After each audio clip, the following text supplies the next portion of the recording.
LLP or private limited, which is better? 1 minute లో చూద్దాం.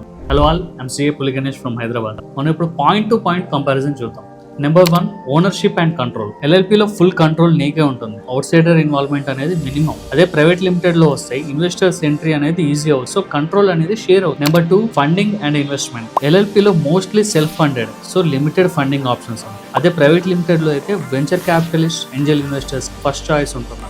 Number 3, business growth and scaling. ఎల్ఎల్పికి slow and stable growth model అనమాట. Private limited అయితే fast scaling and expansion friendly. Number 4, compliance and management. ఎల్ఎల్పిలో compliance అనేది simple గా ఉంటుంది, cost అనేది చాలా తక్కువ. అదే ప్రైవేట్ లిమిటెడ్ లో అయితే కంప్లైన్సెస్ అనేది హెవీగా ఉంటాయి, సో ఫార్మాలిటీస్ కూడా ఎక్కువగా ఉంటాయి, సో కాస్ట్ అనేది కూడా ఎక్కువగా ఉంటుంది. ఇక్కడ ఇంపార్టెంట్ డెసిషన్ ఏంటంటే ఎల్ఎల్పి ఆర్ ప్రైవేట్ లిమిటెడ్ రెండిట్లో చూస్ చేసుకోవాలప్పుడు మీ బిజినెస్ లోకి మీరు ఎవరిని ఇన్వాల్వ్ చేయకుండా ఓన్ కంట్రోల్ మీ దగ్గరనే ఉండాలంటే మీరు ఎల్ఎల్పి ఫామ్. లేదు, ఫ్యూచర్ గ్రోత్ కోసం అండ్ ఈక్విటీని వేరే వాళ్ళకి కూడా షేర్ చేయాలనుకుంటే అండ్ ఫండింగ్ కోసం చూస్తున్నట్లయితే, స్కేలబిలిటీ కోసం అయితే ప్రైవేట్ లిమిటెడ్ కంపెనీ ఫామ్ చేయండి. ఫైనల్ గా చెప్పాలంటే solo control plus less headache అయితే ఎల్ఎల్పి. అదే big funding plus fast scaling అనుకుంటే ప్రైవేట్ లిమిటెడ్ కంపెనీకి వెళ్ళండి.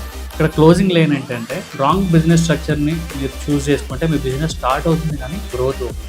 సో ఎల్ఎల్పియా ప్రైవేట్ లిమిటెడ్ అనేది ఎవరికి వాళ్ళు ఈ పాయింట్స్ మీద డిస్కస్ చేసుకొని అనలైజ్ చేసుకొని ఫామ్ చేయడం అనేది బెటర్. సో మీకు గుడ్ బిజినెస్ స్ట్రక్చర్ అయితే బిజినెస్ గ్రోత్ కూడా అలానే ఉంటుంది. సో రాంగ్ బిజినెస్ స్ట్రక్చర్ని చూస్ చేసుకుంటే మీ గ్రోత్ కూడా స్లో డౌన్ అవ్వచ్చు. So be cautious about the structure. For more tax clarity tips, follow this page.